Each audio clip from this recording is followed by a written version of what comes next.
अस्सलामुअलैकुम। अच्छा, यहाँ पे जो है ना आज के लेक्चर में स्टार्ट करूँगी अपनी कोर्स आउटलाइन से। पहले इसको देख लेते हैं। कोर्स आउटलाइन में बेसिकली हमने स्केड्यूल किए थे कि मिड से पहले तक 8 लेक्चर यूजुअली कवर किए जाते हैं, लेकिन हम थोड़ा जो है फंसे रहे हैं पहले प्रेडिकेट एंड प्रोपोजिशनल कैलकुलस के अंदर और उसके बाद सर्चिंग के अंदर। तो जो दो टॉपिक थे हमारे मिड से पहले वाले, वो भी हमारे कवर नहीं हुए हैं। तो उसके बाद नेक्स्ट वीक से वैसे जो है वो ईद की छुट्टियां आ रही हैं, पूरा वीक ऑफ होगा। तो टाइम हमारे पास थोड़ा सा शॉर्ट है, इसलिए कोशिश करूँगी कि स्पीड इस लेक्चर में एंड कमिंग फ्राइडे के लेक्चर में कंटेंट जो है वो थोड़ा ज़्यादा मैं कवर करवा सकूँ। तो एक तो ये कि रिकॉर्डिंग भी मौजूद है जो लास्ट ईयर या लास्ट सेमेस्टर में ये लेक्चर्स हुए थे, उनकी वो लिंक भी मैं दे दूँगी कि अगर आपको किसी किस्म की कोई कंफ्यूजन हो तो आप दोबारा से उसको देख सकें। अदरवाइज बाकी सारी चीज़ें जो हैं वो स्टेप बाय स्टेप आज के लेक्चर में कुछ हम कवर करेंगे एंड देन कुछ फ्राइडे के लेक्चर में हम कवर करेंगे। सो स्टार्ट करती हूँ चैप्टर जो टॉपिक नंबर 7 था हमारा, डेटा एंड इट्स टाइप्स, उससे। यहाँ पे मैं आपको क्लियर कर दूँ कि जो मिड से पहले था वो हम बेसिक्स देख रहे थे आर्टिफिशियल इंटेलिजेंस की, कि नॉर्मल किस तरह से हम नॉलेज को रिप्रेजेंटेशन किस तरह से कर सकते हैं आर्टिफिशियल इंटेलिजेंस के अंदर, और किस तरह से इस तरह से प्रेडिकेट फॉर्म में ला सकते हैं कि वो एफिशिएंटली उसको हम सर्च कर सकें, रिट्रीव कर सकें। ठीक उसके बाद देखा था कि सर्चिंग स्टेट स्पेस सर्च के अगर गेमिंग है या कोई ट्री की फॉर्म में, ग्राफिकल फॉर्म में डाटा है, तो किस तरह से हम सर्चिंग के थ्रू क्विक फॉर्म में अपना जो टारगेट डाटा है, जो गोल है, उसको हम गेट कर सकें, रिटर्न कर सकें।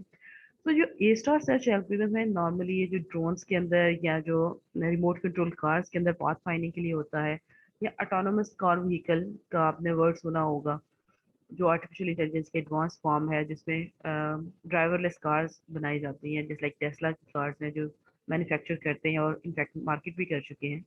तो उसके लिए अभी तक ए स्टार सर्च एल्गोरिथम ही कंसीडर किया जाता है, क्योंकि ये एफिशिएंट है, ज़्यादा पाथ फाइंडिंग में ज़्यादा आउट परफॉर्म करता है। या गेम प्लेइंग है तो गेम प्लेइंग के लिए मिन मैक्स सर्च एल्गोरिथम को यूज़ किया जाता है, चाहे वो आपकी पुरानी गेम्स हो, कार्ड्स की कंप्यूटर्स के ऊपर खेलते थे, या जो न्यू गेम्स आ रही हैं मार्केट में, तो सारी की सारी एस्टिमेट करने के लिए, मूव को एस्टिमेट करने के लिए मिन मैक्स सर्च एल्गोरिथम को यूज़ करते हैं यूजुअली।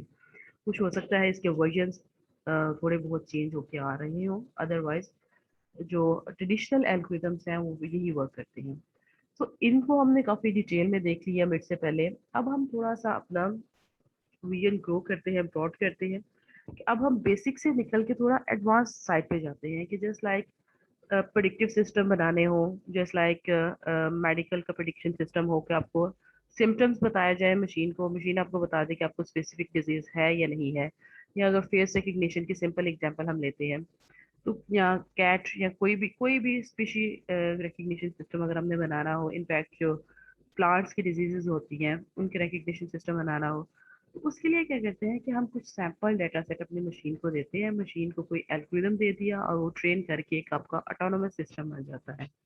नेक्स्ट टाइम आप अपने वो कुछ टेस्ट सेट उसको देते हैं, प्रोवाइड करते हैं, वो आपको रिकग्नाइज करके बता देता है whether this belongs to class, this class, yes class और नो क्लास। जस्ट लाइक अगर यहाँ पे एग्जांपल है फेस रिकग्निशन सिस्टम की, तो मशीन को क्या होता है कि पहले आप सैंपल देते हो, अपनी फोटो दे दी, डिफरेंट एंगल से दे दी, कम लाइट में, ज़्यादा लाइट में दे दी, तो 100-200 सैंपल्स दे दिए डिफरेंट लोगों की।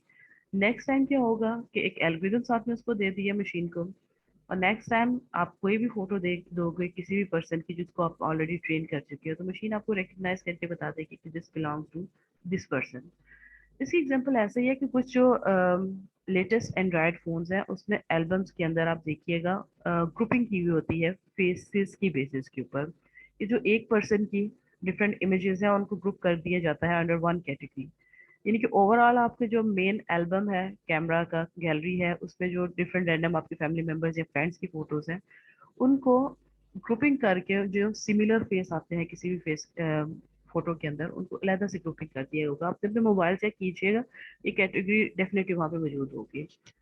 तो इन सारे इस तरह के, या फिर किसी मेडिकल से रिलेटेड अगर हम कहें, कुछ डेटा सेट भी आपको मैं दिखाऊंगी कि अगर हम ऑनलाइन जैसे टेली मेडिसिन कहते हैं कि आप प्रिडिक्शन अपने सिम्टम्स बताते हो और सिस्टम आपको प्रिडिक्ट करके बता देता है कि वेदर दिस पर्सन को ये डिजीज है या नहीं है।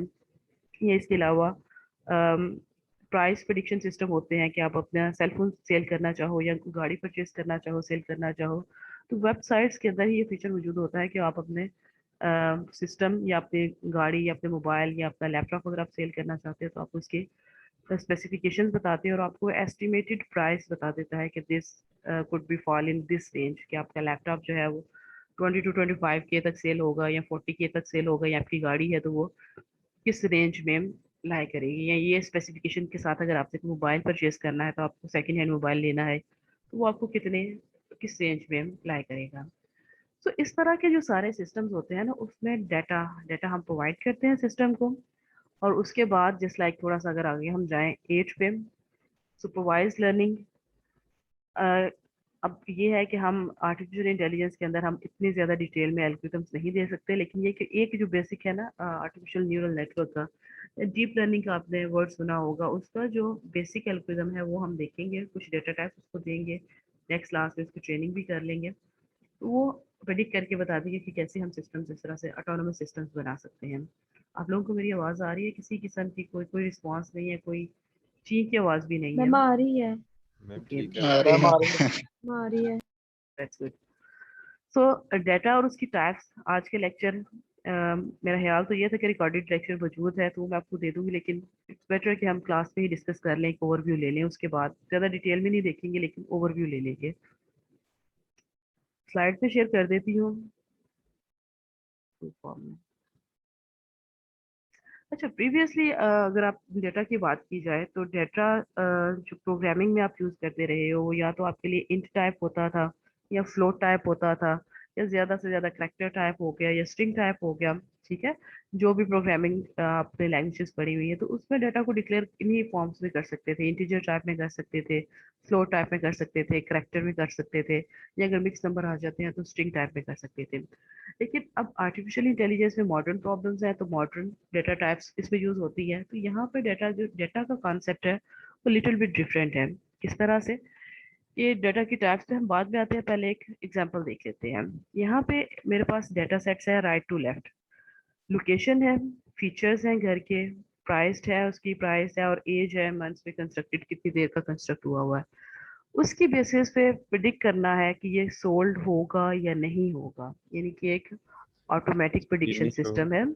ऑटोमेटिक प्रिडिक्शन सिस्टम ऐसे ही जैसे पॉक व्हील्स की वेबसाइट पे आप गाड़ी के फीचर्स देते हैं और वो आपको प्रिडिक्ट करके बता देता है कि उसकी प्राइस कहाँ तक लाई करेगी, किस रेंज में लाई करेगी। या अगर आपने कोई लैपटॉप परचेज करना है, सेल करना है, तो उसमें क्या होता है कि बैकएंड पे डेटा सेट कुछ प्रोवाइड किया जाता है। यहाँ पे एक एग्जांपल है कि अगर एक consider the following data set which will be used for a binary classification problem, classify करेगा, डिसीजन लेगा whether where the goal is to predict whether a house will sell within 6 months or not। कुछ features हैं घर के, उसकी basis के ऊपर automatically अगर आप जो है वो एक प्रॉपर्टी एजेंट नहीं भी है तो फिर भी इस डेटा सेट की बेसिस के ऊपर आपका सिस्टम जो है वो बना सकते हैं, जो कि या आपने वेबसाइट बनाई हुई है तो उसमें ये फीचर ऐड कर सकते हैं जिसकी बेसिस पे प्रिडिक्ट कर देगा कि इन फीचर्स के साथ इस लोकेशन में घर मौजूद है, तो वो नेक्स्ट 6 मंथ्स में ये सोल्ड, यस और नो। जीरो जो है वो नो को रिप्रेजेंट कर रहा है, यस वन के साथ रिप्रेजेंट हो रहा है। अब यहाँ पे देखें कि डाटा सेट किस तरह का प्रोवाइड किया गया है। लोकेशन है, डिफरेंट लोकेशन एरियाज हैं, फीचर है घर के, गैराज है, उसमें पूल है या नहीं है, ओवर प्राइस्ड, यस और no, age in months house की कितनी है, कि कितने महीने से वो बना हुआ है। तो इन इन फीचर्स की बेसिस पे, इस डाटा सेट की बेसिस के ऊपर ये सोल्ड यस और नो की डिसीजन होना है। क्लासिफिकेशन इसको बोला जाता है आर्टिफिशियल इंटेलिजेंस की लैंग्वेज में। तो यहाँ पे देखें कि डाटा जो है वो इंट नहीं है, डाटा जो है वो फ्लोट नहीं है, डाटा जो है वो करेक्टर, यानी कि इस सेंस में हम उसको डिक्लेयर नहीं कर सकते। इसके लिए हमें थोड़ा सा एडवांस फॉर्म ऑफ डाटा देखना पड़ेगा। ये एक और एग्जांपल देखिए, डिजीज डायग्नोसिस के लिए है, ये लेफ्ट टू राइट जा रहा है, पेशेंट आईडी है, उसके बाद कुछ सिम्टम्स हैं, ठीक है, मेडिकल टर्म्स हैं, सोर थ्रॉट का यस नो है, फीवर यस नो, मैं स्वोलन है। स्क्रीन हो रही है आपकी, जी, स्क्रीन ही शो हो रही।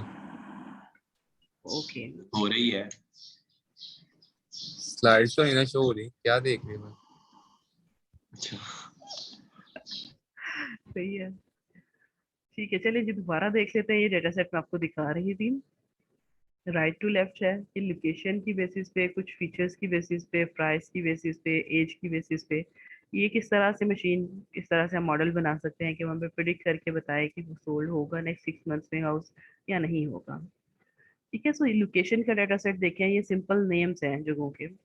फीचर है तो फीचर भी सिंपल नेम है, कुछ इसमें जो है वो ऑर्डर नहीं है, कोई एज अ चीज नहीं है उसमें, एड्रेस कह लें, ये सिंपल उसमें फीचर्स हैं, गैराज का या पूल का या नन का। ओवर प्राइस्ड, यस और नो, दो फॉर्म में हमारे पास डेटा है। एज मंथ्स में है। तो ये याद रखिएगा, लोकेशन सिंपल नेम्स हैं, लेबल्स हैं, फीचर जो है वो लेबल्स हैं। Over priced yes and no की फॉर्म में है। एज जो है वो मंथ्स की फॉर्म में है। ठीक है, स्पेसिफिक पीरियड की टाइम फॉर्म में है। तो इस तरह का जो डेटा है उसको हम जो ट्रेडिशनल हमारे डेटा टाइप से इंटीजर, फ्लोट, करेक्टर और स्ट्रिंग, उनके साथ रिप्रेजेंट नहीं कर सकते। हमें मॉडल को ट्रेन करना है, क्लासिफिकेशन मॉडल की प्रॉब्लम को, जिसकी बेसिस पे वो डिसीजन ले सके कि वो हाउस नेक्स्ट 6 मंथ्स के अंदर सेल होगा या नहीं होगा। या अनदर एग्जांपल, डिजीज डायग्नोसिस का लेफ्ट टू राइट जा रहा है कि डिफरेंट पेशेंट्स हैं, अगर वो अपने ऑनलाइन इस किस्म के ये वाले सिम्टम्स ऐड करते हैं तो वो आपको बता दे कि आपका डायग्नोसिस क्या है। सोर थ्रॉट है, फीवर है, सोलन ग्लैंड्स हैं, कंजेशन है, हेडेक है, तो उसकी बेसिस पे बता दे कि आपको स्ट्रेप थ्रॉट है, एलर्जी है या कोल्ड है। इनफैक्ट ये पिछले दिनों कोरोना वायरस की जो डायग्नोसिस था उसके लिए भी कुछ लोगों ने इस तरह से मॉडल बनाए हुए थे, कुछ छोटे छोटे सिम्टम्स थे या अपने सांस को रोकने के लिए कुछ टाइम पीरियड था। उस सारे टेस्ट से आप गुजरते थे तो आपको प्रिडिक्ट करके बता देता था कि क्या पॉसिबिलिटी है कि आपको जो है वो वायरस आपने पिक कर लिया है या नहीं किया। सो इस तरह की यहाँ पे देखें, अब इस एग्जांपल में येस नो की फॉर्म में डेटा सेट है। ठीक है, सारा येस नो है, बाइनरी फॉर्म में है। तो मकसद ये था आपको ये दो एग्जांपल्स बताने का कि अब हम जैसे जैसे ग्रो करते हैं, एडवांस टॉपिक्स की तरफ आते हैं, तो हमें ज़रूरत पड़ती है कि हमारे पास कुछ एडवांस फॉर्म में डेटा सेट हो, जिसकी बेसिस पे हम डिसाइड कर सकें कि हमने मॉडल एक बनाना है क्लासिफिकेशन के लिए, तो वो क्या इसे हमें डायग्नोस में आउटपुट क्लासिफिकेशन किस फॉर्म में दे सके। तो वापस आते हैं, आज का जो एक्चुअल लेक्चर है वो बस इस एक स्लाइड पे लाया करता है, सिर्फ एक स्लाइड को ही एक्सप्लेन करेंगे मैं, और यही सारे के सारा कंप्लीट आपको डेटा की टाइप जो है वो कवर करेगा। तो डेटा साथ साथ लिखते जाएं, अगर आपके पास पेंसिल है, नोटबुक है, तो साथ साथ लिखते जाएं, एग्जाम्पल लिखते जाएं, ताकि आपके लिए अगर स्क्रीन ये सामने ना भी हो तो आप उसको इजीली देख सके कि वो किस कैटेगरी में लाया करता है। तो टाइप्स ऑफ डेटा है, सबसे पहले चीज के डेटा या तो क्वांटिटेटिव होगा या क्वालिटेटिव होगा। यानी डेटा अगर नंबर की फॉर्म में है तो वो ये लेफ्ट साइड पे क्वांटिटेटिव की कैटेगरी में आ जाएगा, और डाटा अगर कुछ लेबल, एड्रेस है, लेबल है, तो वो राइट साइड पे क्वालिटी की फॉर्म में आ जाएगा। Quantitative and qualitative. तो पहली बात कि अगर डेटा आपका हाउस का या किसी लोकेशन है, लोकेशन में जैसे हमने देखा था एडनबर्ग था या ग्लासगो था, या हम अगर अपने लोकल एग्जांपल लें सियालकोट, लाहौर, गुजरांवाला है, तो इट मीन वो क्वालिटेटिव फॉर्म में आ जाएगा। ठीक है, क्वालिटेटिव डेटा। या डेटा अगर जैसे वो गैराज का था कि फीचर्स थे हाउस के, गैराज है या पूल है, तो वो राइट साइड पे क्वालिटेटिव साइड पे आ जाएगा। लेकिन अगर वो उसमें आ जाता है, मंथ्स में आ जाता है, ठीक है, नंबर आ गया, क्वांटिटेटिव है। वो अगर आ जाता है ओवर प्राइस्ड यस और नो, तो वो क्या है, क्वांटिटेटिव है, बाइनरी फॉर्म में डेटा आ गया। सो इनिशियली डेटा की दो टाइप्स है, या तो वो क्वालिटेटिव होगा या क्वांटिटेटिव होगा। तो सबसे पहला कोई भी डेटा जो आपने देखना है, डेटा सेट इसको बोलते हैं, तो उसकी टाइप यहाँ पे आपने डिफाइन कर लेनी है कि वो क्वालिटेटिव है या क्वांटिटेटिव है। ठीक, एक दफा आपने डिसाइड कर लिया कि दिस इज क्वालिटेटिव, अब क्वालिटेटिव की फर्दर दो टाइप्स आ जाती है। क्वालिटेटिव की अगर ये डेफिनेशन हम देखें तो इसके according non numerical data that is categorical such as yes, no, responses और आई कलर। ठीक है जी, वो सारे के सारे डेटा जो नॉन न्यूमेरिकल हो, न्यूमेरिकल है तो it means this is quantitative type of data. Qualitative non numeric data हो, कैटेगोरिकल फॉर्म में हो। अच्छा, अब अगर क्वालिटेटिव है तो उसकी दो टाइप्स आ जाएंगी। अगर सिर्फ नेमिंग है, data use for naming variables such as hair colour, eye colour, location और डिफरेंट फीचर्स, सिर्फ उसको आप लेबल कर रहे हो, जैसे आपका नाम हो गया, मेरा नाम हो गया, यूनिवर्सिटी का नाम हो गया, इस लोकेशन का नाम हो गया, आई कलर हो गया, हेयर कलर हो गया, स्किन कलर हो गया, यानी ये सिर्फ किसी किस्म की इंफॉर्मेशन नहीं रिप्रेजेंट कर रहा, इंडिविजुअल यानी डिपेंडेंसी नहीं है इंडिविजुअल आइटम्स के नेम, तो वो क्या होगा, नॉमिनल टाइप ऑफ डेटा। ठीक है जी। लेकिन अगर क्वालिटेटिव डेटा है और उसमें किसी किस्म का कोई ऑर्डर एग्जिस्ट करता है, जस्ट लाइक हैप्पी है, मूड स्विंग्स है, हैप्पी है, न्यूट्रल है, अनहैप्पी है, गुड है, बैड है, वर्स है, या फिर रैंक्स आ जाते हैं, ग्रेड्स आ जाते हैं, ए ग्रेड है, बी है, सी है, जी है, यानी कि ऑर्डर फॉर्म में है, तो वो क्या होगा, ऑर्डिनल डेटा। या मिलिट्री रैंक्स आ जाते हैं, जस्ट लाइक उनके जो रैंक शुरू होते हैं लेफ्टिनेंट से कैप्टन, एंड देन कैप्टन से ऑनवर्ड जो है वो मेजर और कर्नल, जो भी इनके एक ऑर्डर फॉर्म में जो आ जाता है डेटा, उसको हम बोलते हैं ऑर्डिनल। सो डेटा सबसे पहले ये चेक करेंगे कि क्वालिटेटिव है, देन क्वालिटेटिव में देखेंगे वो सिर्फ लेबल हो रहा है, नेम है या कलर्स है कुछ इस तरह से, तो वो नॉमिनल होगा। लेकिन अगर डाटा के अंदर किसी किस्म का कोई ऑर्डर एग्जिस्ट कर रहा है, तो इट मीन्स कि ये ऑर्डिनल टाइप ऑफ डेटा है। ठीक है जी, यहाँ तक ओके। अब आते हैं लेफ्ट साइड पे क्वांटिटेटिव फॉर्म में। सो क्वांटिटेटिव न्यूमेरिक, सबसे पहले तो न्यूमेरिक डेटा होगा, data that can be measured with numbers such as duration आ गई, just like months, day duration, years, days, weeks, और स्पीड, स्पीड आ गए किलोमीटर पर आवर में। क्वांटिटेटिव मीन्स के data that can be measured with numbers, integer type of data या float type of data, तो वो क्वांटिटेटिव होगा। अब क्वांटिटेटिव है तो क्वांटिटेटिव की फर्दर कुछ टाइप्स हैं। सबसे पहले कि अगर डेटा होल नंबर्स है that can be broken down, यानी कि जिसको हम मजीद हम फ्रैक्शंस में, डेसिमल पॉइंट्स में ब्रेक नहीं कर सकते पूरा पूरा, यानी कि one as a whole number, उसको हम कहते हैं जी discrete type of data. Just like office number है, ऑफिस नंबर 24 है या रूम नंबर 29 है, जिसको आप ब्रेक नहीं कर सकते कि रूम नंबर 29.5। ठीक है। या फिर आपका शू साइज हो सकता है, आपका शूज का नंबर जो है वो 7 है, 8 है, 9 है, 10 है, 11 है, जिसको आप ब्रेक नहीं कर सकते होल नंबर्स। ठीक है। अगर क्वांटिटेटिव डेटा है, न्यूमेरिक डेटा है, और वो होल नंबर उसको आप ब्रेक नहीं कर सकते, कंप्लीट एज अ होल आपने लेना है इसको, तो वो डिस्क्रीट टाइप आ जाएगा, क्वांटिटेटिव प्लस डिस्क्रीट। लेकिन अगर डेटा जो है वो फ्रैक्शंस में आ जाता है, पॉइंट्स में, डेसिबल प्लेसेस में, तो वो क्वांटिटेटिव प्लस कंटिन्यूस होगा। ठीक। Numbers that can be broken down such as height हो गई, 5 feet 7 inch, 5 feet 9 inch, 6.1 feet जो है वो हो गई, यानी जिसको आप ब्रेक कर सकते हो। या वेट है किसी भी एंटिटी का, ठीक है, तो वो वेट जो है वो आप ब्रेक कर सकते हैं फ्रैक्शंस में, केजीज प्लस ग्राम्स के अंदर।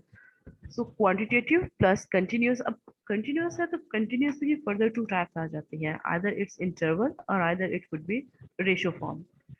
कंटिन्यूस है तो कंटिन्यूस यानी कि फ्रैक्शनल वैल्यूज। अब उसमें नंबर्स विद नाउन डिफरेंसेस आ जाते हैं, एक हफ्ता, 4 दिन, 2 घंटे 45 मिनट, नाउन डिफरेंसेस के साथ between variable such as time, तो वो आ जाएगा इंटरवल फॉर्म। क्वांटिटेटिव होगा, वो कंटिन्यूस होगा प्लस इंटरवल होगा। लेकिन अगर क्वांटिटेटिव एंड कंटिन्यूस डेटा है, numbers that have measurable intervals with where difference can be determined such as height और वेट है, जिसमें डिफरेंस जो है वो हो सकता है एक बंदे की हाइट जो है वो 6 फीट 2 इंच हो और एक बंदे की 5 फीट 3 इंच हो, यानी आपको नाउन वो एक ओवरऑल डिफरेंस नहीं पता। एक इंटरवल टाइप में क्या था कि इंटरवल टाइप में टाइम, वीक है तो वो, एंड डे है तो वो 24 आवर का डे होगा, उसको आपको पता है कि डे अगर हम बात कर रहे हैं तो उसमें 24 आवर्स आ रहे हैं, वीक है तो उसमें 7 डेज आ रहे हैं, और अगर आवर है, आवर की बात कर रहे हैं तो उसमें 60 मिनट्स आ रहे हैं, मिनट की बात कर रहे हैं तो उसमें कितने सेकंड्स आ रहे हैं, यानी कि आपको डिफरेंसेस का पता है। ठीक है। Quantitative, continuous and interval. लेकिन अगर आपको नहीं पता कि मे बी हाइट जो है या वेट जो है वो किसी एक एंटिटी का 70.5 केजी हो, दूसरी एंटिटी का जो है वो 110 केजी हो, तो वो नाउन डिफरेंसेस का नहीं पता, तो वो हो जाएगा रेशो टाइप। ठीक है जी, सम अप करती हूँ मैं डेटा टाइप्स को दोबारा से, और उसके बाद हम एग्जांपल्स पे जाते हैं। टाइप्स ऑफ डेटा, अगर वो न्यूमेरिक है तो वो आ जाएगा क्वांटिटेटिव फॉर्म में, और अगर वो नॉन न्यूमेरिक है तो वो क्वालिटेटिव फॉर्म में आ जाएगा। क्वालिटेटिव में फर्दर दो ही कैटेगरीज है, नॉमिनल, लेकिन वो सिर्फ नेम आप उसके ऊपर लेबल कह रहे हैं उसको, ठीक है, उसमें किसी किस्म का कोई रैंडम वैल्यूज कह लें सिंपल, तो वो नॉमिनल टाइप आ जाएगी। लेकिन अगर आप उसमें किसी किस्म का नाउन डिफरेंस है, एक ऑर्डर एग्जिस्ट करता है, तो वो ऑर्डिनल फॉर्म आ जाएगी। अभी फर्दर कुछ एग्जांपल्स करते हैं जिससे मजीद चीजें क्लियर होंगी। ठीक है, उसके बाद अगर क्वांटिटेटिव है, न्यूमेरिक फॉर्म में डेटा है, तो वो या तो डिस्क्रीट हो सकता है या फिर कंटिन्यूस हो सकता है। माइक किसी का ऑन है, प्लीज वो ऑफ कर दें।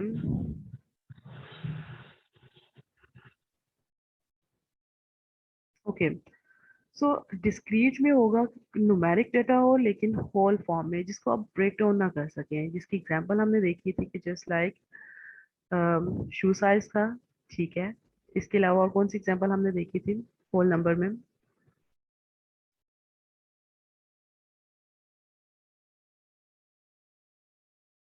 ऑफिस नंबर हमने देखा था।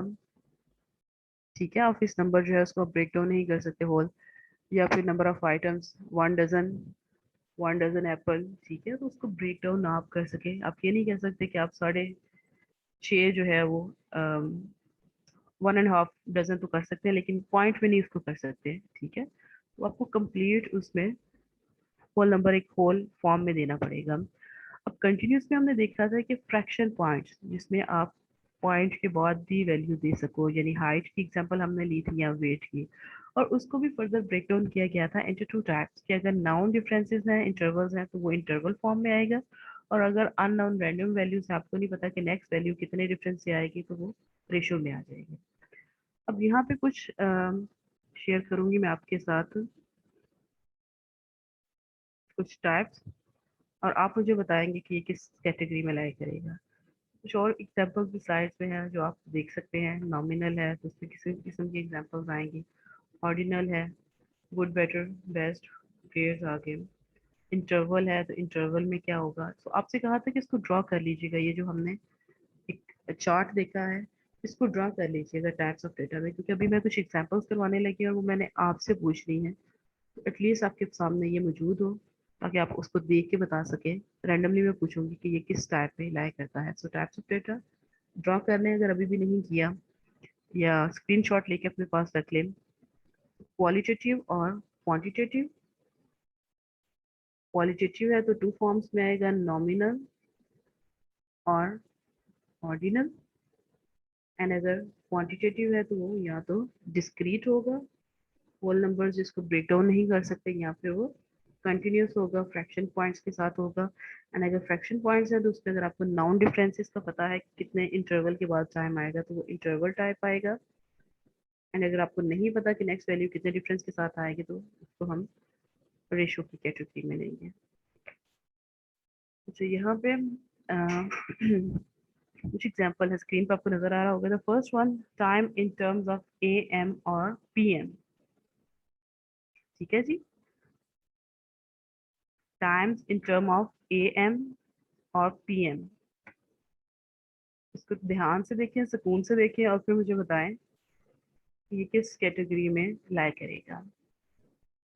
क्वांटिटेटिव है या क्वालिटेटिव है? जी, सबसे पहली फर्स्ट जो है डिस्क्रिमिनेशन, वो मुझे बताएं मैम कि क्वांटिटेटिव है। Terms, time in terms of AM और PM। जी, अपना बेटा नाम पहले बोल दें और उसके बाद बता दें कि कौन बता रहा है ये। Yes,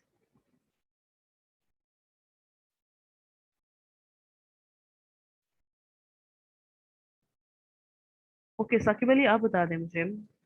times, time in terms of AM और PM।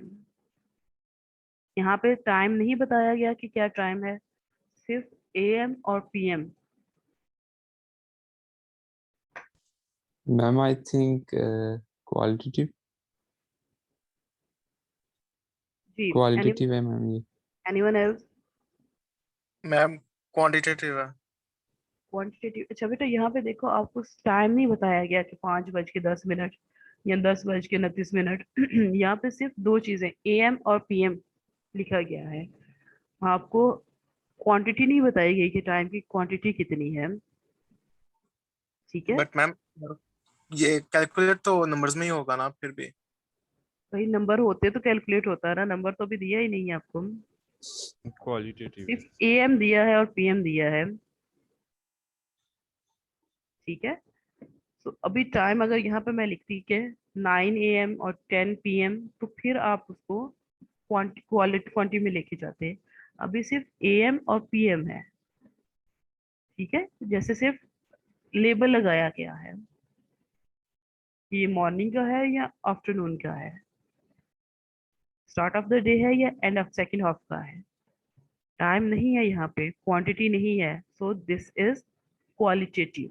पहली बात, जब डिसीजन था मेन क्वांटिटेटिव का या क्वालिटेटिव का, तो वो आ जाएगा क्वालिटेटिव। अब क्वालिटेटिव में दो ही टाइप्स हैं, आइदर नॉमिनल और ऑर्डिनल। अब ये मुझे बताएं कि ये नॉमिनल में जाएगा, लेबल है, या ऑर्डिनल में जाएगा।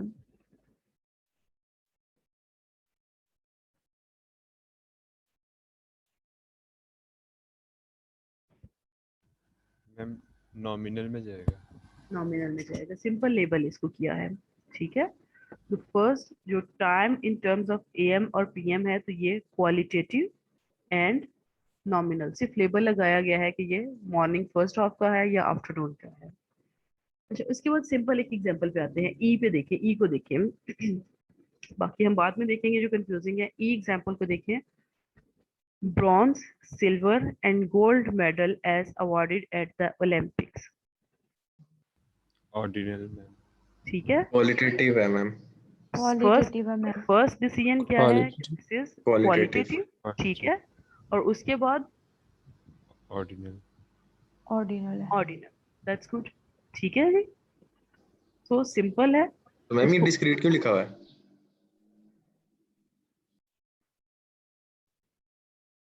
आपको मेरी वो स्क्रीन भी नजर आ रही है, देखिए जरा। Yes ma'am. मैम हम वहां से तो देख के बता रहे हैं आपको।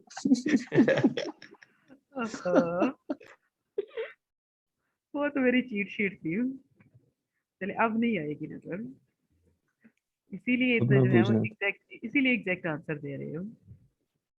ठीक है जी, नेक्स्ट देखें। डिस्क्रीट क्यों है वो थोड़ा सा आप लर्न कर ले, उसके बाद वो एक्सप्लेन करूंगी कि बाइनरी और डिस्क्रीट क्यों है वहां पे कुछ लिखे हुए। अच्छा, दो हो गई। अब मुझे अब तो नहीं ना नजर आ रही मेरी चीट शीट, नजर आपको? No no ma'am. Ma'am. Okay okay. अच्छा, अब एक और हम देखते हैं जी, एफ देखिए, उसके बाद height above sea level. Ma'am quantitative लिख कॉन्टिन्यूस। ले, लिख ले, height ma'am above. Continuous quantitative. अच्छा, फर्दर कंटिन्यू करने से पहले हाइट अबव सी लेवल, इसको जरा गूगल पे सर्च कर ले कि है क्या, हाइट अबव सी लेवल है क्या।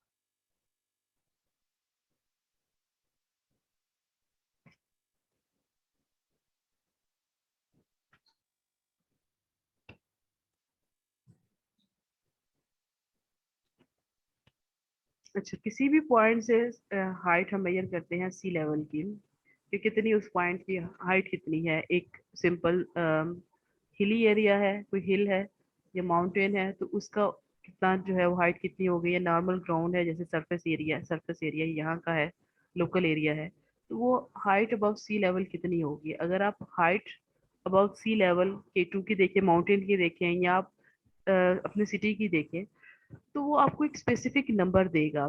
तो वो नंबर हो सकता है 10.9 मीटर हो, वो आपको हो सकता है 800.7 मीटर हो, ठीक है। यानी कि वो आपको फ्रैक्शन में भी दे सकता है और होल नंबर में भी दे सकता है, लेकिन मोस्टली यही चांसेस होते हैं कि वो आपके पास फ्रैक्शन में आएगा। पॉइंट के बाद हो सकता है कुछ फिगर आपके पास आ जाए, मीटर का आ जाए या सेंटीमीटर के इफेक्ट आ जाए।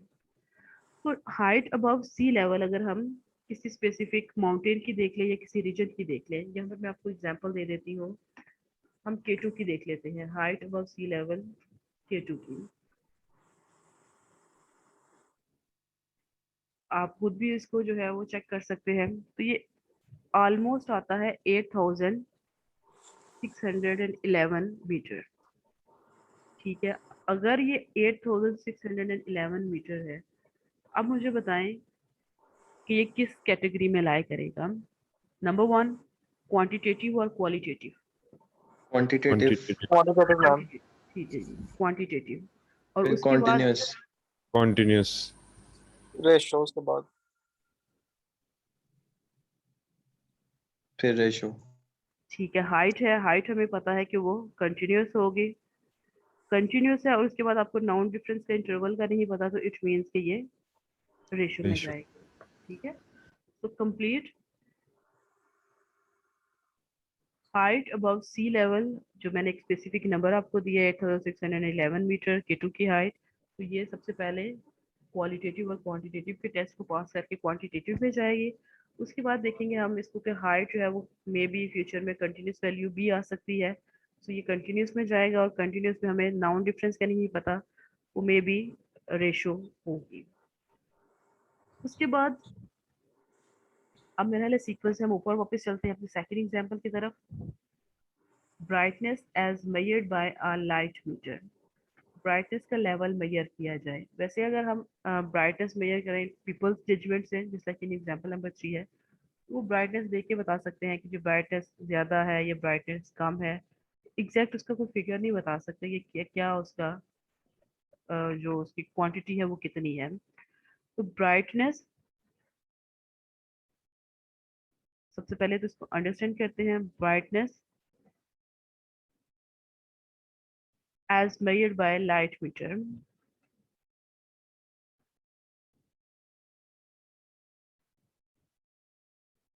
ठीक है, वो ब्राइटनेस जो है वो पॉइंट्स पे आपको कुछ बताएगी।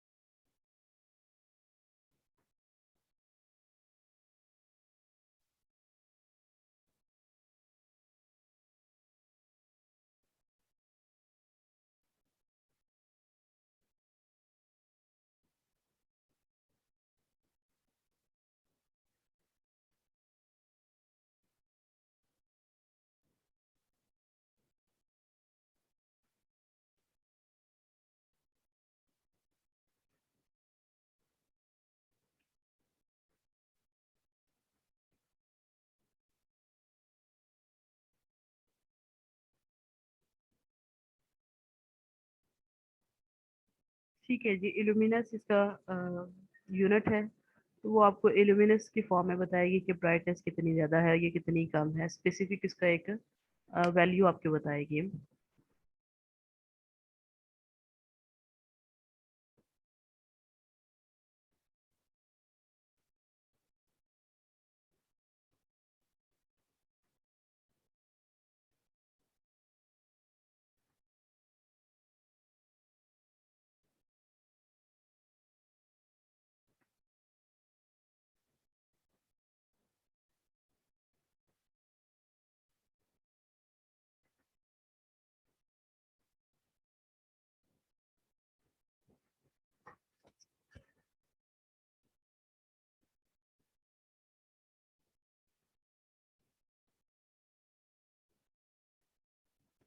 ठीक है, so just like here brightness जो है उसका अगर हम कैटेगराइज इसको करें लेवल में, हाई, मीडियम, लो, ज़ीरो, ठीक है, जैसे कि अगर हम ब्राइटनेस कहेंगे, किसी भी लेमैन से, किसी भी पर्सन से पूछे कि ब्राइटनेस कितनी है, तो आपको बता देगा कि जो मोबाइल की स्क्रीन की या ओवरऑल ब्राइटनेस जो है वो हाई है, मीडियम है, लो है, ज़ीरो है। जैसे आपका मोबाइल आपको ऑप्शन देता है कि आप ब्राइटनेस कम कर लें या ज़्यादा कर लें, हाई कर लें, मीडियम कर लें, लो कर लें, ज़ीरो कर लें। यहाँ ब्राइटनेस परसेंटेज में हो सकती है 100%, 50%, 5%, 0%, या वो फिर उसका जो यूनिट है ल्यूमिनेंस है उसकी फॉर्म में आपको एग्जैक्ट दे सकता है कि हाई में 249.9 ल्यूमिनेंस होगी, 50 मीडियम में 52.0 होगी, लो में 0.28 होगी, और मिनिमम में 0 होगी। हम इसी एग्जांपल को देखते हैं और इसी के तीनों लेवल जो वैल्यू जो डेटा है हमारे पास, ये हम फिगर आउट करते हैं कि ये किस किस फॉर्म में होगा। फर्स्ट वन हम देख लेते हैं लेवल की फॉर्म में, हाई, मीडियम, लो, जीरो। अब ये बताएं कि ये किस कैटेगरी में लाई करेगा। बात समझ आ रही है आपको? ये एक टाइप है, डाटा सेट है, डेटा टाइप है। अब इसमें देखिए कि हाई, मीडियम, लो, जीरो, ये क्वांटिटेटिव में आएगा, क्वालिटेटिव में आएगा। अगर हम एक क्वांटिटेटिव में। किसी क्वालिटेटिव में किसी पर्सन से कहें कि आपके मोबाइल की इस टाइम जो है वो ब्राइटनेस कितनी है, तो वो देख के बताएगा कि या तो वो हाई है या वो मीडियम है या लो है या फिर जीरो है। ठीक है, यानी कि एक ऑर्डर उसमें एग्जिस्ट कर रहा है, high medium low zero. Ma'am qualitative और ऑर्डिनल होगा। ठीक है जी। सो नंबर वन हम लेवल की बात करें, हम बाकियों पे भी बारी बारी आएंगे, बाकी की जो कैटेगरीज है उसके ऊपर भी। सो अगर आपके पास ब्राइटनेस इस फॉर्म में है, हाई मीडियम लो जीरो, यानी कि ऑर्डर्ड फॉर्म में, तो इट मींस कि ये क्वालिटेटिव क्वांटिटेटिव तो नहीं है, नंबर तो नहीं है, ये क्वालिटेटिव है। सो पहला टेस्ट उसने पास किया और उसने बता दिया आपने कि दिस इज क्वालिटेटिव। ठीक है, उसके बाद क्वालिटेटिव में दो टाइप्स आती हैं, या तो वो नॉमिनल है या ऑर्डिनल है। आपके ख्याल में ये नॉमिनल होगा या ऑर्डिनल होगी टाइप? Ma'am ordinal. ठीक है, ऑर्डर एक एग्जिस्ट कर रहा है प्रॉपर, तो इट मीन्स कि ये क्वालिटेटिव प्लस ऑर्डिनल है। अच्छा, उसके बाद अगर हम ब्राइटनेस को देखें परसेंटेज के हिसाब से, 100%, 50%, 5%, 0%। अब इसमें बताएं कि ये क्या किस स्टार्ट में जाएगा। क्वालिटी तो नहीं रही क्वांटिटेटिव अभी, अब क्या हो गई, क्वांटिटेटिव। और डिस्क्रीट। क्वांटिटेटिव, ठीक है जी। अब देखिए ये होल नंबर है, इसको ब्रेक डाउन नहीं कर सकते हम अपनी परसेंटेज को, 100% है, 50% है, 5% है, 0% है। इट मीन्स कि किस कैटेगरी में लाया करेगा, डिस्क्रीट। डिस्क्रीट। ठीक है। हाँ जी, एमसीएस वाले आप भी थोड़ा पार्टिसिपेट करें इसमें। तीसरी एग्जांपल देखिए, ल्यूमिनेंस, जो इसका यूनिट है लाइट का। अब इसमें वैल्यू जो है वो 249.9 ल्यूमिनेंस, 52.0 ल्यूमिनेंस, 0.28 ल्यूमिनेंस और 0 ल्यूमिनेंस। अब ये बताएं कि ये किस कैटेगरी में लाया करेगी हायरार्की से होके गुजर के। क्वांटिटेटिव, यस, कॉन्टिन्यूस, कॉन्टिन्यूस और कंटिन्यूस। रेशियो। ठीक है, और उसके रेशियो। बाद रेशियो रैंडम है, हमें नहीं पता, प्रॉपर इंटरवल इसमें एग्जिस्ट नहीं कर रहा, सो रेशियो। मेरा ख्याल है समझ आपको आती जा रही है। Okay,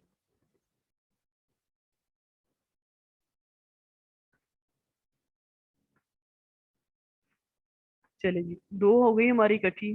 brightness as measured by light meter वो हो गई, ठीक है, और उसके बाद brightness as measured by people judgement, वो भी पीपल जजमेंट से भी यही होना था, हाई मीडियम लो वाला, वो भी हमने देख लिया।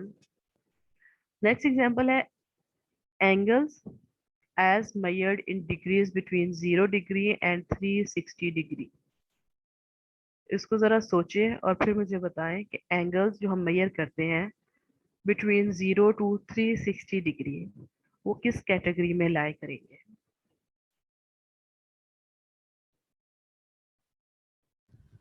क्वांटिटेटिव।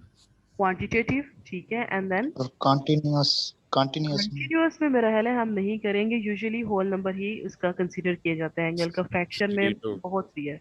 तो हम डिस्क्रीट पे करके इसको बात खत्म कर देंगे। ठीक है जी। उसके बाद ई एंड एफ ऑलरेडी हम देख चुके हैं।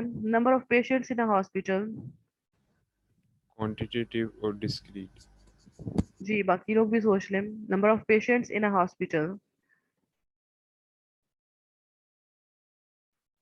मैम एग्जैक्ट यही फिगर है होता है, क्वांटिटेटिव एग्जैक्ट डिस्क्रीट। फिगर होता है, क्वांटिटेटिव ठीक है, ma'am, quantitative quantitative quantitative and उसके बाद डिस्क्रीट। डिस्क्रीट। डिस्क्रीट। ठीक है, वो ये होल नंबर होते हैं, तो 100 है, 200 है, 150 है, वो ये नहीं होता 150.5 पेशेंट, तो वो एज अ होल नंबर ही होता है। सो हमारा क्वांटिटेटिव एंड डिस्क्रीट होगा।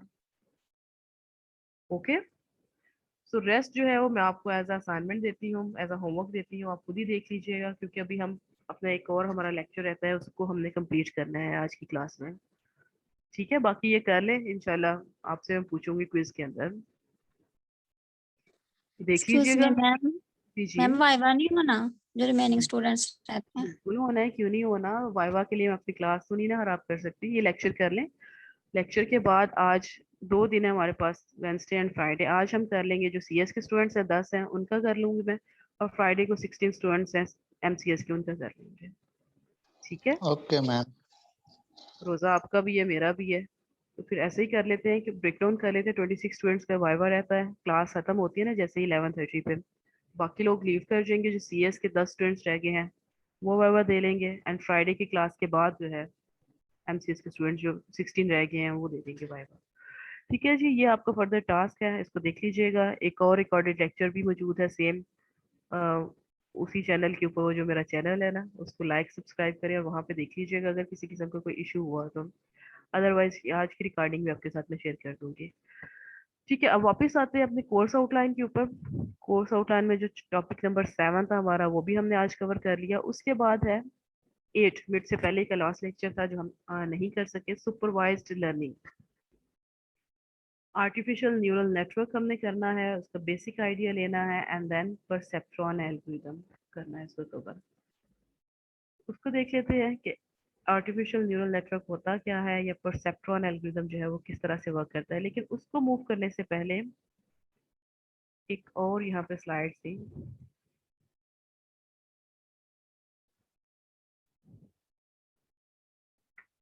डेटा एक्चुअली होता क्या है और उसको किस तरह से, डेटा के साथ थोड़ा बहुत आप फेमिलियर हो गए हो कि डेटा डिफरेंट टाइप्स किस तरह से हो सकती हैं, तो वो क्लासिफिकेशन में किस तरह से वर्क करता है, या अपने मॉडल को हम किस तरह से ट्रेन कर सकते हैं। तो कुछ और इसकी मज़ीद थोड़ा सा ओवरव्यू लेते हैं कि एक्चुअली डाटा होता क्या है, वो किस तरह से हमारा डिसीजन मेकिंग में ऑटोनोमस मशीन्स बनाने में यूज़ होता है।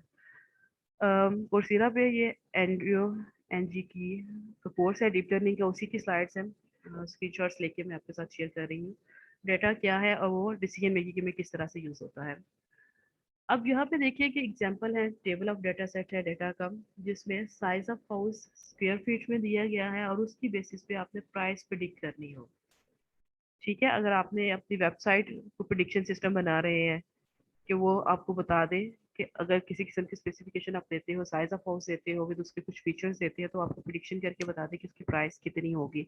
या आप अपने लैपटॉप सेलिंग के लिए, या प्रीवियस एग्जांपल हमने देखी थी सेल फोन सेलिंग के लिए या परचेसिंग के लिए, तो वेबसाइट है उसको एक्सेस करते हो, चेक करते हो कि इन स्पेसिफिकेशन के साथ आप कोई चीज़ कोई एसेसरी परचेज करना चाह रहे हो, तो उसकी प्राइस ऑलमोस्ट कहाँ पे लाया करेगी, वो हंड्रेड्स में होगी या थाउजेंड्स में होगी, तो कितनी होगी।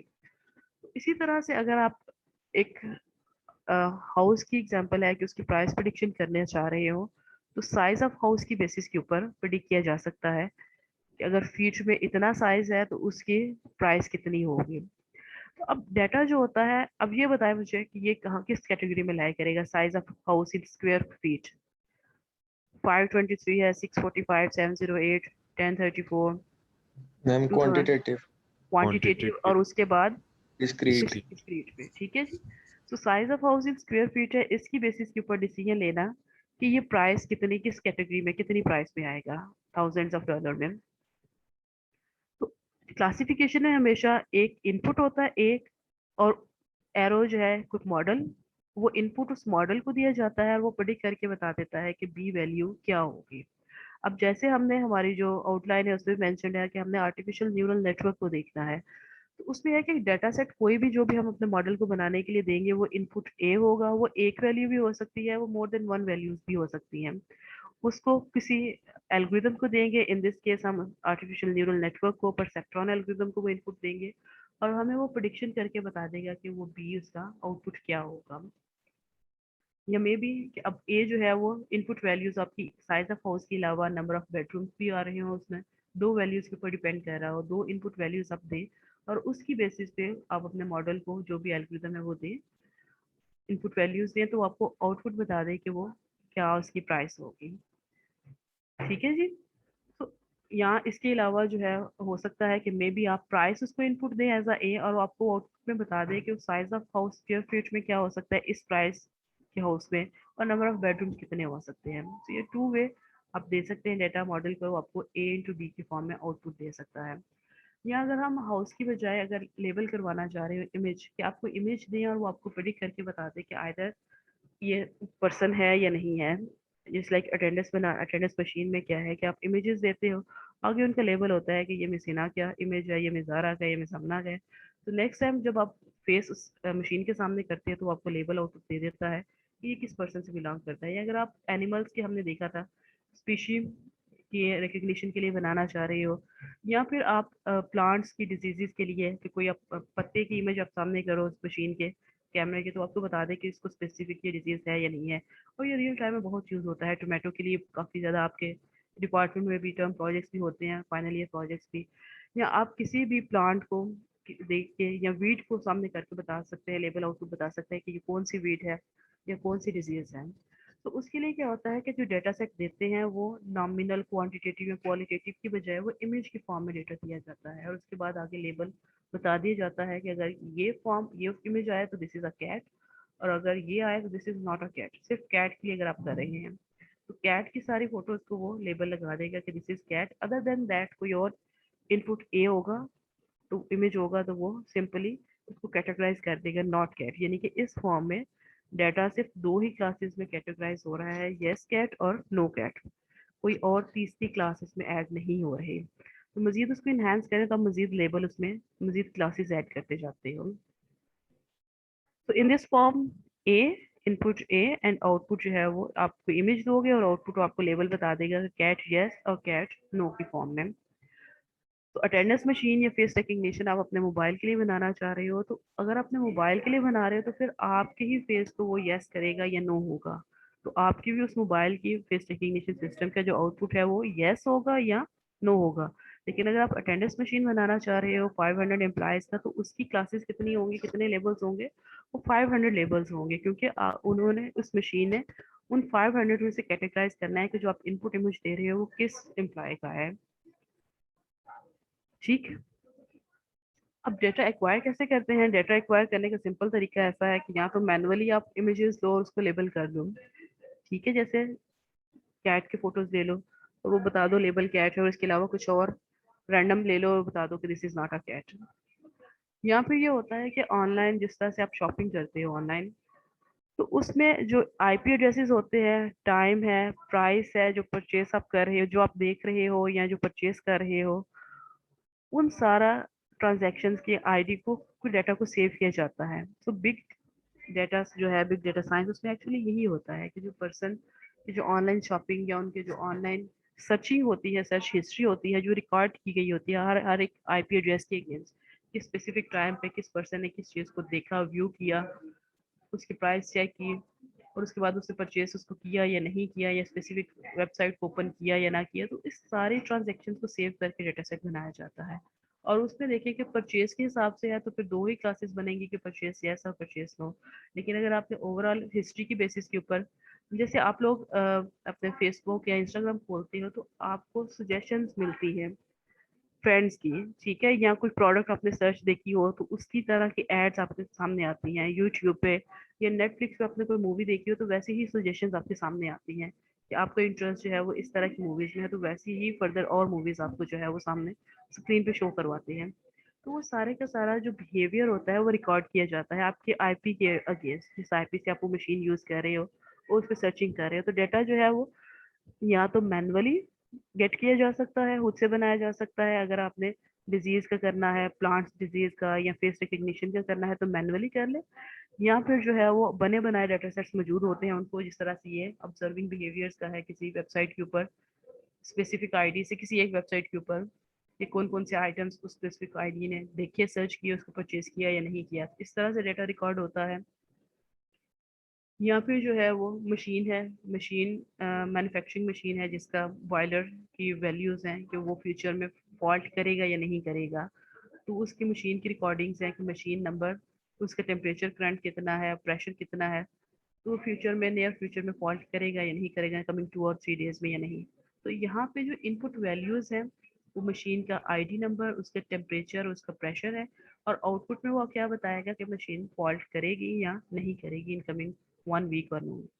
तो इनपुट, तो अगेन आपको मैं बता दूं कि जो भी हम एक ऑटोनोमस मशीन या सिस्टम बनाते हैं उसमें कुछ इनपुट वैल्यूज देते हैं, जस्ट लाइक ए है, वो एक वैल्यू भी हो सकती है, मोर देन वन वैल्यूज भी हो सकती हैं, और उसके अगेंस्ट वो कोई ना कोई आउटपुट जनरेट करता है एल्गोरिथम मशीन। तो वो आउटपुट जो है वो लेबल दो में भी हो सकता है, वो ज्यादा भी हो सकते हैं। सो ए इंटू बी की क्वेश्चन आपने हमेशा याद रखनी है क्लासिफिकेशन प्रॉब्लम के लिए। ए इंटू बी, ए इनपुट देना है, फीचर्स देने हैं, डाटा सेट देना है, मशीन जो है वो उस एल्गोरिथम के ऊपर उसको ट्रेन करके कोई ना कोई आउटपुट नेक्स्ट टाइम बता देगी कि ये क्या किस कैटेगरी में लाया करेगा।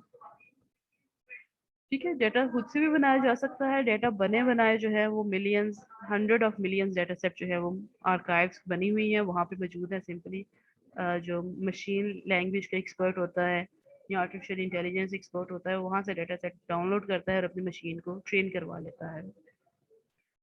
जैसे जब एक एग्जांपल यहाँ पे, एक कंट्रोल्ड इन्वायरमेंट में अगर ट्रेनिंग करवानी हो, जैसे जो लर्न करते हैं स्पेसिफिक मशीन्स को या प्लेन्स को, एरोप्लेन्स को चलाने के लिए, तो उनको कंट्रोल्ड इन्वायरमेंट में या नेटवर्किंग की ट्रेनिंग के लिए कंट्रोल इन्वायरमेंट में जो है वो उनको प्रोवाइड की जाती है इन्वायरमेंट, ताकि उसको ट्रेन कर लें। तो ये भी एक तरह की कंट्रोल्ड डाटा सेट होता है, जिसमें आप अपने जो आपने मशीन बनाई है, जो डाटा एल्गोरिदम यूज कर रहे हो, उसको यहाँ पे सैंपल डाटा सेट देख लो, देखो कि वो क्या आउटपुट देता है और फिर उसको रियल टाइम पे लेके जाओ। तो ये मशीन लर्निंग रिपोजिटरी है एक। इसके अलावा गूगल का अपना जो है वो डाटा सेट का एक वेबसाइट है, वहाँ से आप डाटा डाउनलोड कर लो। केगल की वेबसाइट है। गिटहब पे डाटा सेट्स मौजूद होते हैं। गूगल पे रैंडम सर्च कर सकते हो, तो ये लिंक मौजूद है, यहाँ पे क्लिक करोगे तो आप नियर फ्यूचर में जब हम यूज़ करेंगे मॉडल ट्रेनिंग के लिए, तो वहाँ से मल्टीपल डाटा सेट्स डाउनलोड कर सकते हो। अच्छा, अब फर्दर इश्यूज आ जाते हैं कुछ डाटा सेट में, मेरा ख्याल है इतना ज़्यादा हमारा रेलिवेंट नहीं है, तो हम इसको जो है यहाँ पे एंड करते हैं। एक दफ़ा देख लेते हैं, डाटा जो है मैसी हो सकता है, मल्टीपल वैल्यूज हो सकती हैं या अननोन वैल्यूज हो सकती हैं, मिसिंग वैल्यूज होती हैं, तो उनको भी डील करने के डिफरेंट मेथड्स होते हैं। वो इंशाल्लाह जब आप डाटा माइनिंग या मशीन लर्निंग पढ़ोगे तो फिर काफ़ी डिटेल में मैं आपको सिखाऊंगी। ठीक है जी। तो ये एक ओवरव्यू आपको देना था कि एक्चुअली डाटा सेट होता क्या है और उसको किस तरह से हमारे क्लासिफिकेशन प्रॉब्लम्स में यूज होता है। ठीक है जी। सो यहाँ तक था। अब हम स्विच करते हैं अपने क्लासिफिकेशन में। ए इंटू बी वाला आपको पैटर्न याद होगा। ए इनपुट देते हैं, दैट इज डाटा सेट। एक एरो, एरो मीन्स कि कोई ना कोई एल्गोरिदम होता है जो उसको देते हैं, जिसपे वो ट्रेन होता है। एंड देन नेक्स्ट टाइम जब आप एक अननोन सिचुएशन देते हो, तो वो उस ट्रेनिंग के बेसिस पे आपको आउटपुट बी करके बताता है कि वो किस कैटेगरी में लाई करेगा। तो supervise learning, artificial neural network हमारा एडवांस टॉपिक है।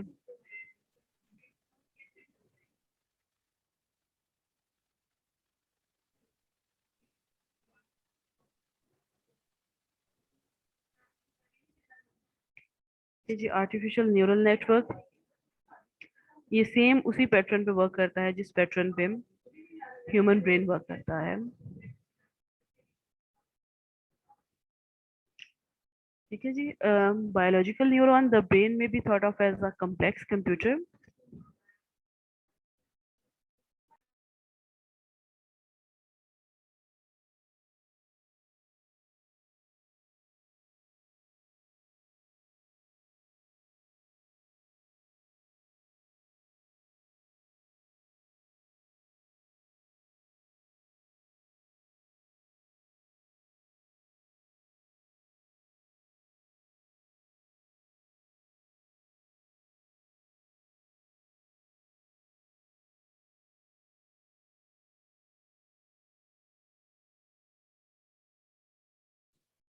ओके, बायोलॉजिकल न्यूरॉन जो है वो उसी पैटर्न पे वर्क करता है जिस तरह से ह्यूमन का न्यूरॉन सिस्टम वर्क करता है।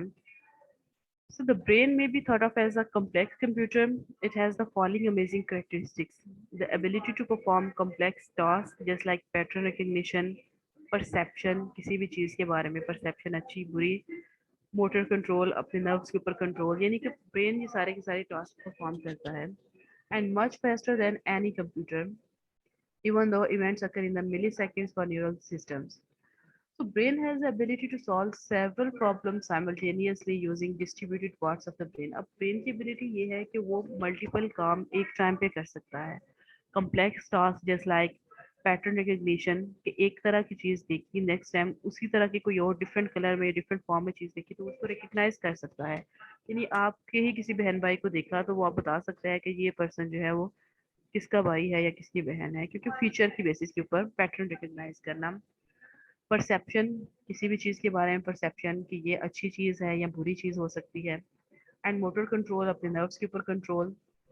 इसके अलावा और ये इतने फास्टली कर सकता है कि कंप्यूटर से ज़्यादा कैलकुलेशन इसकी मिली सेकेंड में हो सकती है। इसके अलावा ये जो एबिलिटी है ब्रेन की, वो साइमल्टेनियसली एक टाइम पे मल्टीपल काम कर सकता है।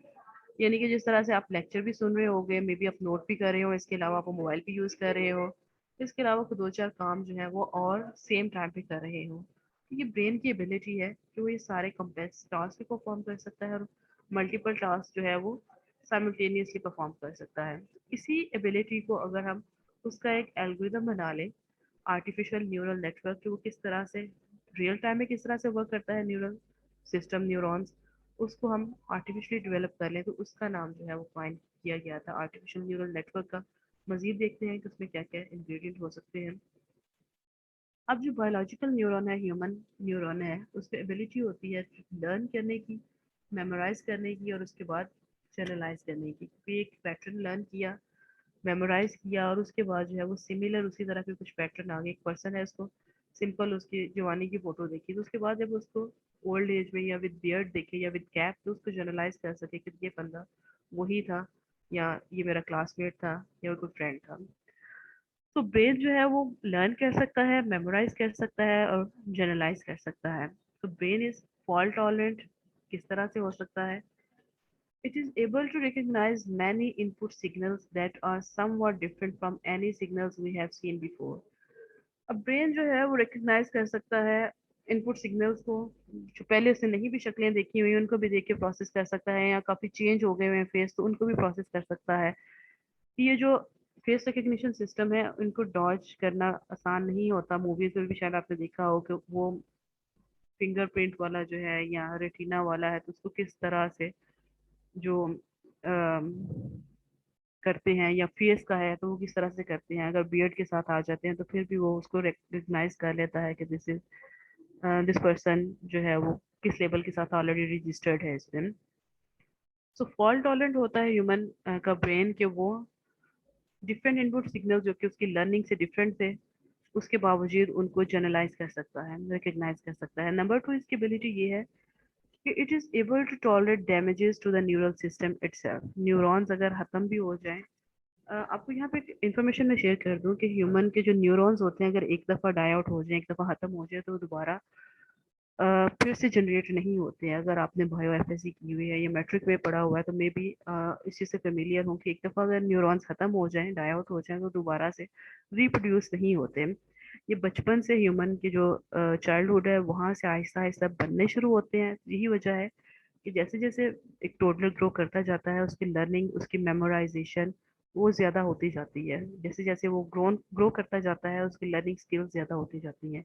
और जैसे जैसे ओल्ड एज में जाते जाते हैं तो वो एबिलिटी मेमोराइज की मेमोरी जो है वो कम होती जाती है। रीज़न उसकी यही होती है कि शुरू में भी न्यूरॉन्स कम होते हैं, वो आहिस्ता आहिस्ता डेवलप हो रहे होते हैं, आहिस्ता आहिस्ता लर्निंग जो है वो बिल्ड हो रही होती है चीज़ों की, चेहरों की, बिहेवियर्स की। और जैसे जैसे वो एंडिंग की तरफ जा रहे होते हैं तो तब भी न्यूरॉन्स खत्म हो रहे होते हैं, डाई हो रहे होते हैं और मेमोरी जो है वो कम हो रही होती है। तो इसी तरह से अगर किसी के एक्सीडेंट हो जाए तो वो दिखाते हैं जी की याददाश्त चली गई, सब कुछ पिछली जिंदगी भूल गई। एक्चुअली बेसिक कॉन्सेप्ट उसमें यही होता है कि वो न्यूरॉन्स खत्म हो चुके होते हैं। लेकिन जो एबिलिटी है ह्यूमन ब्रेन की कि वो कम न्यूरॉन्स के साथ भी जो है वो काफ़ी हद तक प्रॉपर वर्क कर सकता है। It is able to tolerate damage to the neural system itself. Most of the neurons are not replaced when they die. In spite of continuous loss of neurons, we continue to learn.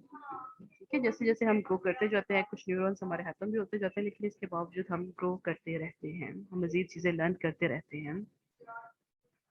तो human neurons का अगर एक structure देखें, एक visualisation है तो कुछ इस तरह से होता है। मिलियंस और बिलियंस ऑफ न्यूरॉन्स आपस में कनेक्ट होते हैं और वो एक सिग्नल पास करते हैं from one end to the other and.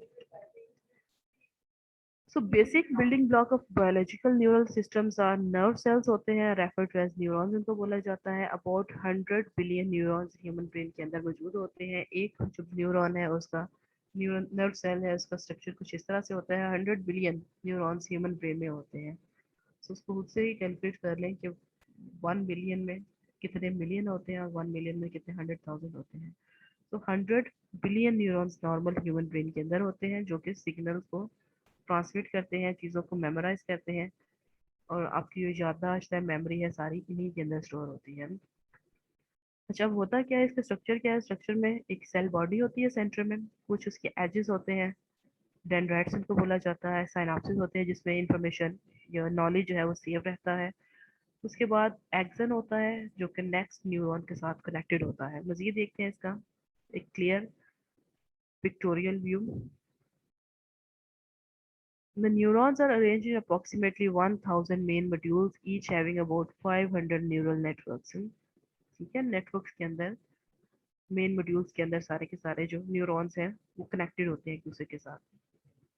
अब होता क्या है, cell body, nerve cell body, nucleus, ये होते हैं जी एजेस जिनको डेंड्राइट्स बोला जाता है। ये कनेक्टेड होते हैं अदर न्यूरॉन्स के साथ, या इनपुट सिग्नल्स यहाँ से आते हैं।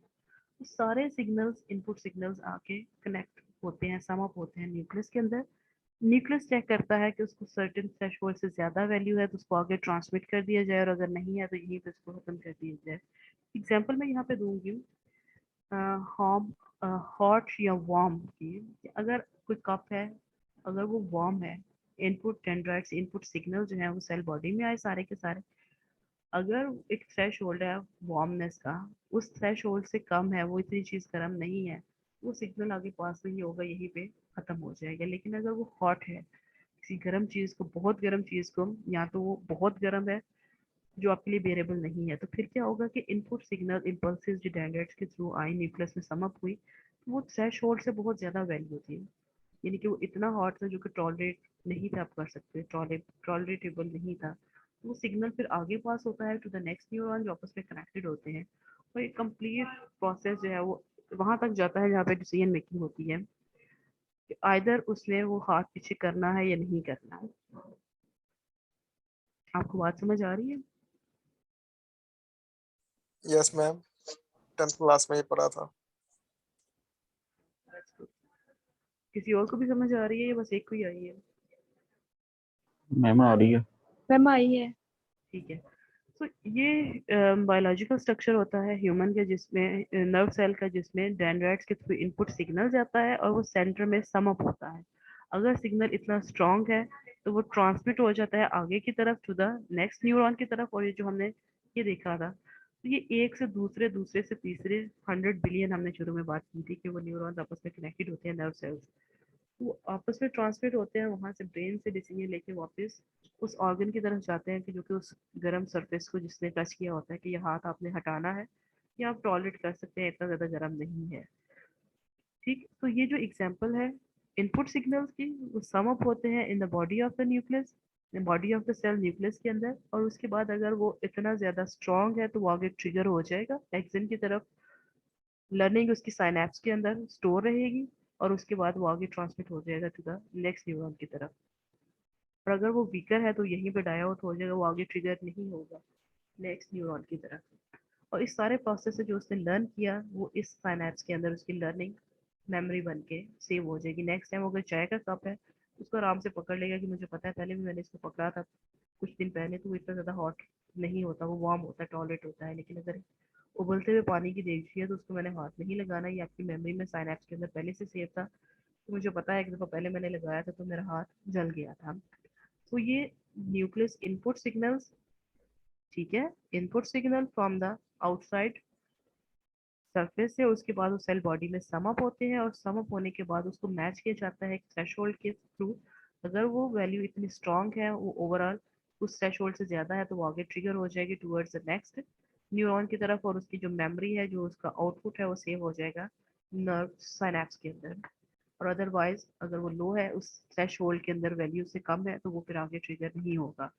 तो इसी को लेके हम चलेंगे अपने आर्टिफिशियल न्यूरल नेटवर्क की, किस तरह से मैपिंग हम कर सकते हैं। So biological neurons, the main body of the cell collects the incoming signals from the other neurons through its dendrites. ठीक है, ये जो बात हमने की थी कि मेन बॉडी अपने डेंड्राइट्स के थ्रू इनपुट सिग्नल्स लेती है फ्रॉम अदर न्यूरॉन्स और from environment. The incoming signals are constantly being summed in the cell body. सारे इनपुट सिग्नल जो हैं वो सेल बॉडी के अंदर सम होते रहते हैं न्यूक्लियस के अंदर।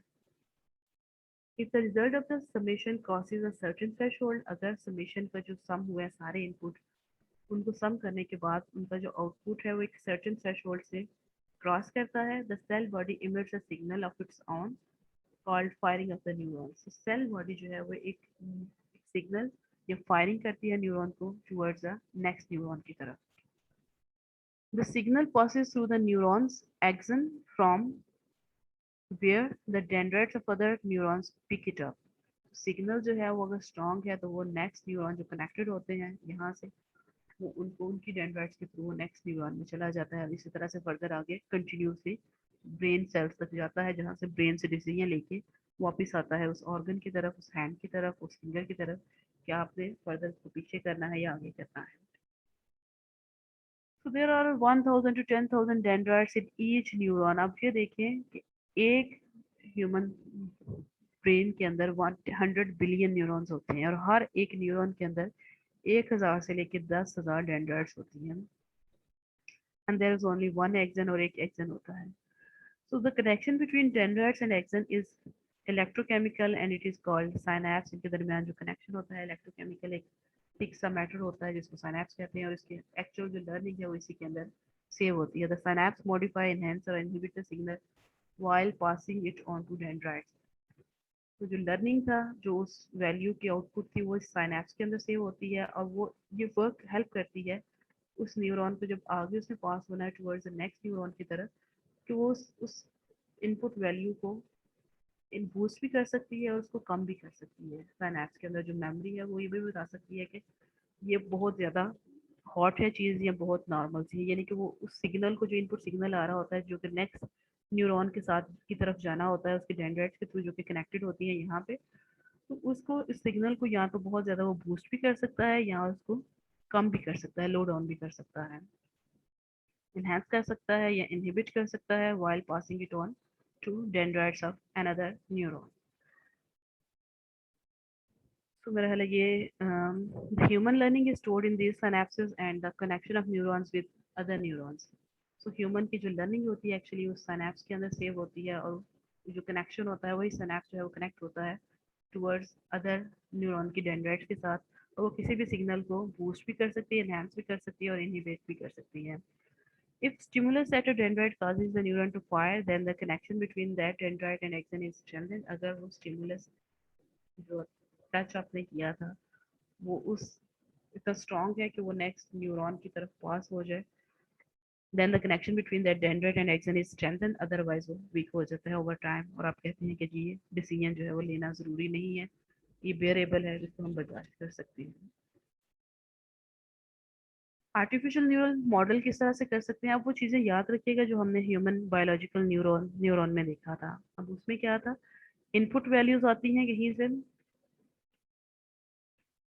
ठीक है, डेंड्राइट्स के थ्रू. साइनैप्स जो है वो उस इनपुट वैल्यू को सम भी कर सकते हैं, कम भी कर सकते हैं, ठीक है. सो इनपुट वैल्यूज जो डेंड्राइट्स के थ्रू आती हैं वो हो जाएंगी हमारे वेट्स x1 x2 या जितने भी वैल्यूज होंगी. साइनैप्स हमारे वेट्स हो जाएंगे w1 w2 और जो न्यूक्लियस के अंदर क्योंकि ये इन डेंड्राइट से पीछे भी तो कोई एक और न्यूरॉन होगा जिसके साइनैप्स होंगे. सो इनपुट सिग्नल जो है वो डिपेंड करते हैं उस डेंड्राइट से और उन साइनैप्स के साथ, यानी कि input signals x1 values and weights synapse values ये दोनों सम अप होंगे in the nucleus of the neuron जिसको हम एक्टिवेशन फंक्शन बोलते हैं, y बोलते हैं. सो इनपुट डेंड्राइट्स के थ्रू उसको अगर हम आर्टिफिशियल न्यूरल नेटवर्क के अंदर जनरलाइज करें, रिलेट करें तो वो आ जाएंगे x1 x2 वैल्यूज. साइनैप्स जो हमने देखा था कि मेमोरी होती है जो कि उन इनपुट सिग्नल्स को इन्हांस भी कर सकती है या बूस्ट भी कर सकती है और लो भी कर सकती है. वो w1 w2 वेट्स होंगे हर एक इनपुट के साथ. उन सारी वैल्यूज को सम अप किया जाता है into the nucleus in the body. वो न्यूक्लियस वैल्यूज जो है वो यहाँ पे आ जाएंगी एक्टिवेशन फंक्शन और उस एक्टिवेशन फंक्शन की वैल्यू को थ्रेशोल्ड से मैच किया जाएगा. अगर उस थ्रेशोल्ड वैल्यू से वो ज़्यादा होती है तो वो ट्रिगर कर जाएगा, अदरवाइज वो ट्रिगर नहीं करेगा, ठीक है. सो ये आर्टिफिशियल न्यूरल नेटवर्क का मॉडल है. मेरा ख्याल है यहाँ पे हम इसको एंड करते हैं, काफ़ी ज़्यादा हो गया है, बाकी यहीं से हम कंटिन्यू करेंगे इनटू द नेक्स्ट लेक्चर में, ठीक है जी. ओके Yes, आज के लेक्चर में हमने 3 चीज़ें देखी हैं. सबसे पहले डेटा टाइप सीखी थी, फिर डेटा होता क्या है, and then artificial neural network का मॉडल हमने देखा था, बायोलॉजिकल न्यूरल का मॉडल दिखा है, आर्टिफिशियल न्यूरल का मॉडल